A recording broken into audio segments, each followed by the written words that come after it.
የእያንዳንዱ የሰው ልጅ የህይወት ዕጣ ፈንታ በእጅጉ የሚያስገርምና አንዳንዴም ለማመን የሚያዳግት ነው። ብዙዎች ከትንሽ ነገር ተነስተው መጨረሻቸው ያማረና ያሸበረቀ ሆኗል። ባለጸጎች ምንዱባን የሆኑባቸው፣ ዝነኞችና ተወዳጆች አይናቸውን ላፈር የተባሉባቸው አጋጣሚዎችም የበረከቱ ናቸው። የየግል ጥረታችንና ጽናታችን እንዳለ ሆኖ ጊዜና ዕጣ ፈንታ የህይወት ጉዟችንን ይወስናሉ።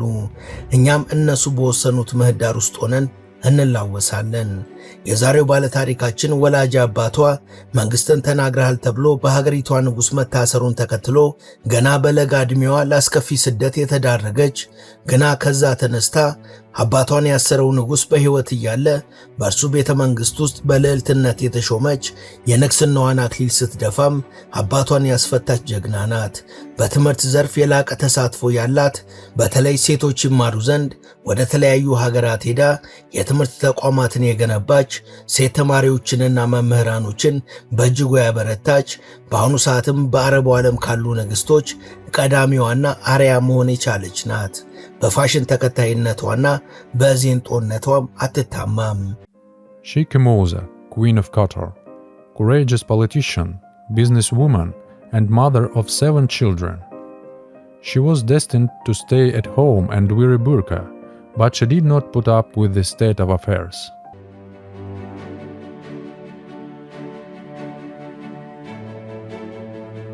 ወደ ቻናላችን ቤተሰቦች በዛሬው መሰናዷችን በውጣ ውረድ የተሞላ ህይወትን አልፋ ለሌሎች ሴቶችና የሀገሪቷ ዜጎች ብርሃን መሆን ስለቻለች ንግስት እናወጋችኋለን።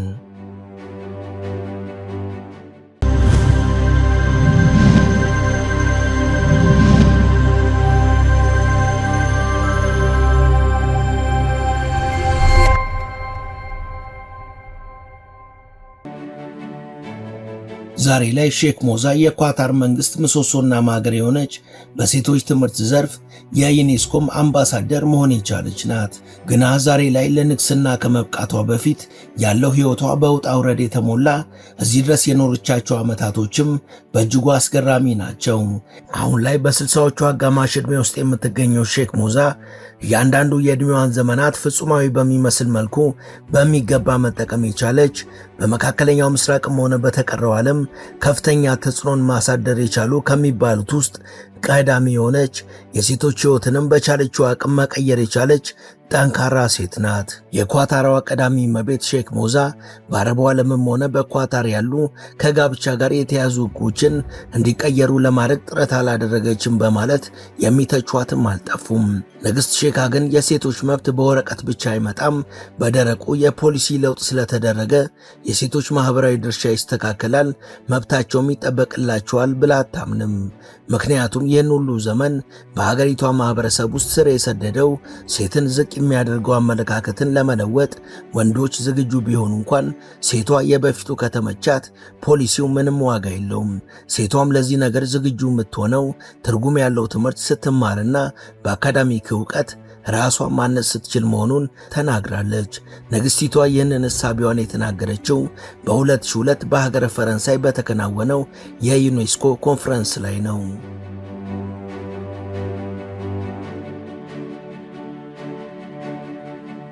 በፈረንሳዩ የዩኔስኮ ስብሰባ ወቅት ንግሥት ሼካን ያናገረቻት ጋዜጠኛ በመጀመሪያ ራሷን ካስተዋወቀች በኋላ ስለምታቀርባት እንግዳ ስትናገር እኔ በዋነኛነት ወደ ፓሪስ የመጣሁት በዓለም አቀፍ ደረጃ ለሴቶች እኩልነት፣ ፍትሐዊነትና ትምህርት ያገኙ ዘንድ ታጋይ በመሆን ዓለም አቀፍ ዕውቅና ያላትንና የሀገር እመቤት የሆነችውን ሼክ ሞዛን ለማግኘት ነው።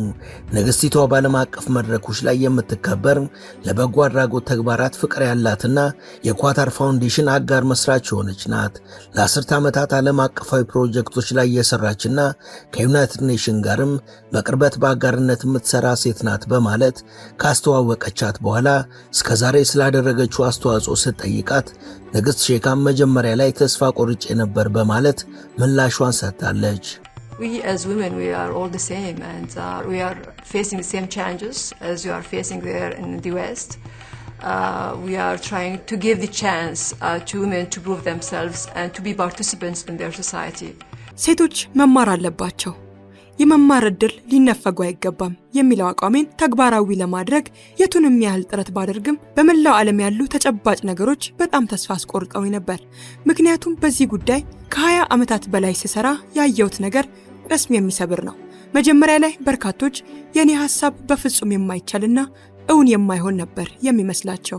ሌላው ቀርቶ ቅድሚያ የሚሰጠው አንገብጋቢ ጉዳይ እንዳልሆነም ነበር የሚያስቡት።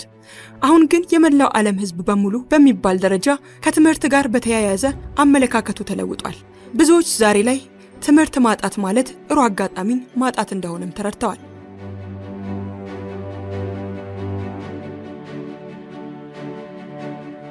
አሁንስ በአረቡ ዓለም ይህ ነገር እንዴት ነው ብላ ጋዜጠኛዋ ስትጠይቃትም ሴቶች መማር አለባቸው የሚለው አስተሳሰብ አሁን ላይ በራሳቸው በሴቶቹ ዘንድ መዳበሩንና በተለይ በወራሪዎቹ የወደሙት የአረብ ሀገራት ሴቶች በጣም እንደሚያሳዝኗትና የኢራቅ ተማሪዎችን ሁኔታም አውስታለች። ንግሥቲቱም ማክላ በተማሪዎቹ ጥያቄ መሰረት ኢራቅ ሄዳ እንደጎበኘቻቸውና የመማር ፍላጎታቸው በእጅጉ እንዳስገርማት ገልጻለች። We were able to convince and persuade people who've been used to a certain style of education that things can happen and can be done in different way. እነዚህ የኢራቅ ተማሪዎች ለዓመታት የኖሩበት መንደርም ሆነ የተማሩበት ትምህርት ቤታቸው ሙሉ ለሙሉ ፈርሷል። ጠዋት ትተውት የወጡት ቤታቸው ሲመለሱ ጋይቶ የመማሪያ ቅርሶቻቸውም እንዳልነበር ሆነው ወድመው ማግኘታቸው በእጅጉ ጎድቷቸዋል፣ ተስፋም አስቆርጧቸዋል። መምህራኖቻቸው ስለወደሙ ወርክሾፖቻቸው፣ ላብራቶሪዎቻቸውና የጤና ተቋማት በቁጭት ውስጥ ሆነው አጫውተውኛል። ወደፊት ትምህርት ይጀመር፣ እነሱም ወደሚወዱት ሙያ ይመለሱ ዘንድ የኔን እርዳታ በእጅጉ እንደሚፈልጉ በጣም በሚያሳዝን መልኩ ተማጽነውኝ ነበር። ውድ የመሿለኪያ ላይፍ ቤተሰቦች አብራችሁን ስለሆናችሁ ከልብ እናመሰግናለን። በአጭር ጊዜ በበርካቶች ተወዳጅ የሆነችው መሿለኪያ ላይፍ ቻናል የበለጠ እንድታድግ ሰብስክራይብ ያላደረጋችሁ አንድ ጊዜ ሰብስክራይብ በማድረግ እንድንበረታ እንድታግዙን አስታውሰን ተረካችንን እንቀጥል።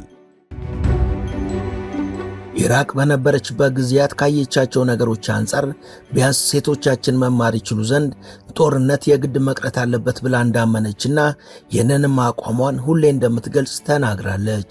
Education is the key for changes, for development, for empowerment. We educate people to be powerful, to be participants in their community. ኢራቅ፣ ሶሪያና አፍጋኒስታን በእውቀትም ሆነ በስነ ጥበብ ማንም የማይስተካከላቸው እንደነበሩ የዓለማችን ታሪክ ምስክር ነው። አሁን ያሉበት ሁኔታ ግን ያሳዝናል። በወቅቱ በኢራቅ ጉብኝቴ በረጅም ጊዜና በከባድ ልፋት የተገነባ ከተማና ስልጣኔ በአንድ ቀን የጦርነት እሳት እንዳልነበሩ ሆነው ሊወድሙ እንደሚችሉ አይቻለሁ፣ አዝኛለሁም።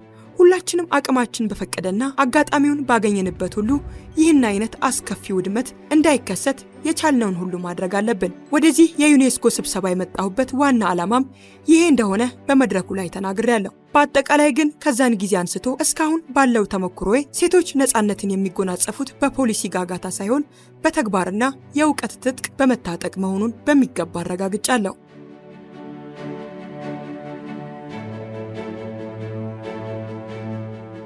ሼካ ሞዛ ውልደቷ ከንጉሳዊ ቤተሰብ አልነበረም። አባቷ የተዋጣለት የንግድ ሰውና ደፋር ፖለቲከኛ ነበር። ወላጅ አባቷ በኳታር በሕግ የተከለከለውን የኳታር ንጉስን በአደባባይ የመተቸት ድንጋጌ በመጣሱም ለእስር ተዳርጎ ነበር። ቤተሰቧም ወደ ሳውዲ አረቢያ የተሰደደ ሲሆን ሼካ ሞዛም የዚህ ስደት አንዱ አካል ነበረች።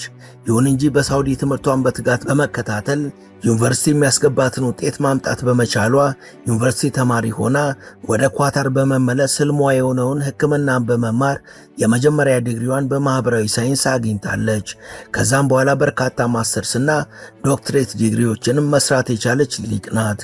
እንደ ግሪጎሮሳውያን የዘመን ቀመር በ1959 የተወለደችው ሼካ ሞዛ የ18 ዓመት ልጃገረድ ሳለች የኳታር ንጉሥ ልጅና የአገሪቷ መከላከያ ሚኒስቴር የነበረውን ሐማድ ቢን ከሊፋን ያገባች ሲሆን ትዳር ውስጥ ከገባች በኋላም ቢሆን ትምህርቷን አላቋረጠችም ነበር። በባለቤቷ ላይ ጠንከር ያለና አዎንታዊ ተጽዕኖን ማሳደር መቻሏ የአደባባይ ሚስጥር ነው ይላሉ በርካቶች። ሼክ ሞዛ ትዳር ከመሰረተች ከ10 ዓመት በኋላ ባለቤቷ ከሊፋ አባቱ ላይ ደም አልባ መፈንቅለ ዘውድ አድርጎ ተሳክቶለት እሱ ንጉሥ ሲሆን እሷም የንግስነት ማዕረግን መጎናጸፍ ችላለች። ሼክ ሐሞዛ ይህን ማዕረጓን ታገኝ እንጂ እጇን አጣጥፋ መቀመጥ አልመረጠችም ነበር። ይልቁንም በሀገሪቱ አስተዳደርም ሆነ የኢንቨስትመንት እንቅስቃሴዎች ውስጥ ተጽዕኖዋን ማሳደግና ማጠንከር ቀጥላ ነበር። በውጤቱም የሀገሪቷን መሠረተ ልማት ማስመንደግ የቻለች ሲሆን አባቷንም ከእስር አስፈትታ በክብር ለማኖር ችላለች።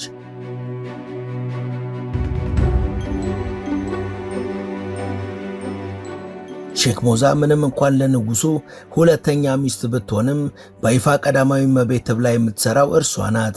በማናቸውም ዓለም አቀፋዊ መድረኮች ሁሉ ከንጉሱ ጋር የምትታደመውም እሷ ናት። ሼክ ሞዛ ሰፋ ያለ ማህበራዊ መስተጋብር ያላት ሲሆን ዓለም አቀፍ ኮንፈረንሶችና ሴሚናሮች ላይ በትጋት የምትሳተፍና ከሴቶች ጋር የተያዙ ስነ ማህበራዊ ምህዳሮችን እንደ እጇ መዳፍ የምታውቅ ናት። በመንግስቱ የአስተዳደር የፖሊሲ ቀረጻ ትምህርት የማስተርስ ዲግሪዋን የሰራችው ንግሥት ሼካ ኳታርን በከፍተኛ ፍጥነት ሁሉን አቀፍ ግስጋሴ እንድታሳይ የበኩሏን ጉልህ አስተዋጽኦ ማበርከት ችላለች። የልማት የትምህርትና ባህላዊ ስብጥሮችን ዓላማ አድርገው የሚሰሩ በርካታ ተቋማትን መመስረትና መምራት የቻለች የኳታር የጀርባ አጥንት ተደርጋ የምትቆጠር ጠንካራ ሴት ናት። ሼክ ሞዛ በኳታር መንግስታዊ መዋቅር ውስጥ ተጽዕኖ ማሳደር ከጀመረች በኋላ የኳታር የሀብት መጠን በአጭር ጊዜ ውስጥ በከፍተኛ ደረጃ ማደግ ችሏል። አሁን ላይ የኳታር የሀብት መጠን 336 ቢሊዮን ዶላር ነው ተብሎ የሚገመት ሲሆን የሼክ ሞዛ የግሉ ሀብት መጠን ደግሞ 15 ቢሊዮን ዶላር ነው። ሼክ ሐሞዛ ከመሰረተቻቸው በርካታ ድርጅቶችና ተቋማት በተጨማሪ የሀገሪቷን የውጭ ኢንቨስትመንት ማሳደግና ማስፋፋትም ችላለች። ከነዚህ ኢንቨስትመንቶች መካከል በለንደን ኦሎምፒክ ቪሌጅ የሚገኘው ሰማይ ጠቀስ የአልባሳት ዲዛይን መሸጫ ማዕከልና በኒውዮርክ የሚገኘው ኢምፓየር ስቴት ህንፃ በኳታር ንጉሳዊ ባለቤትነት የሚተዳደሩ ናቸው። ከዚህ በተጨማሪም ንግስቲቱ በብሪቲሽ አየር መንገድና በቮልስዋገን ድርጅቶች ውስጥም ጠቀም ያለ ሼር አላት።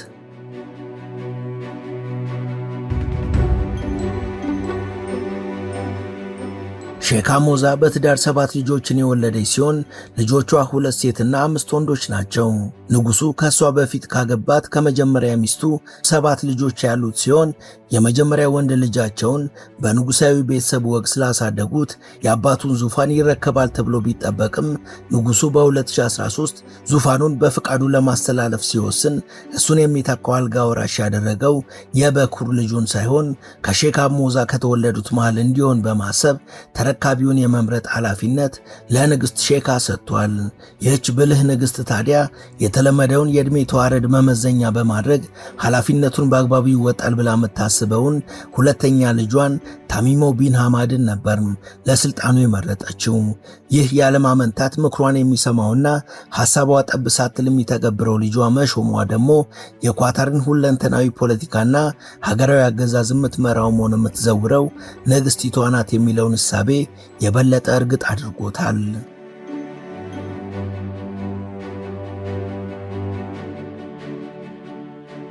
ንግሥት ሼክ ሐሞዛ በትምህርትም ሆነ በማኅበራዊ ጉዳይ ባበረከተችው አስተዋጽኦ የውጤታማነትና የክብር ሽልማቶችን እንዲሁም ዕውቅናዎችን ማግኘት የቻለች ንግሥት ናት። የኳታር የሳይንስ የትምህርትና የማኅበረሰባዊ ተቋም ሊቀመንበር ሆናም ትምህርታዊና ሳይንሳዊ ልዕቀትን የሚያጎለብቱ ተግባራትን አከናውናለች። የዩኔስኮ ቋሚ ልዑካን የሆነችውም በዚሁ ነው። ንግሥቲቷ ከተበረከቱላት በመቶዎች ከሚቆጠሩ ዕውቅናዎች መሃል በ2010 በፈረንሳይ የጂዮን ኦፍ አሮን የተባለው ሽልማት ይገኝበታል። ሼክ ሐሞዛ እንደ ንግሥትነቷ ምቾትና ቅንጦት አሳስቧት አያውቅም። ግን ደግሞ ለራሷ በቂ ጊዜን የምትሰጥ ናት። ጥሩ የፋሽን ተከታይ ስትሆን በዓለም ላይ እጅግ ታዋቂ የፋሽንና የብራንድ ተቋም የሆነውን ቫልቲኖ የተሰኘውን ድርጅት ያቋቋመችው እሷ ናት። በተጨማሪም እጅግ ውድ የሆነውን ፒንክ ዳያመንድ ጌጥ 71 ሚሊዮን ዶላር አውጥታ መግዛት የቻለች ቅንጡ ሴት ናት። የንግሥቲቷ መኖሪያም ቢሆን 1 ቢሊዮን ዶላር የወጣበት ነው። በሊባኖስም 22000 ሜትር ስኩዌር ስፋት ያለው ግዙፍ መኖሪያ ቤት አላት።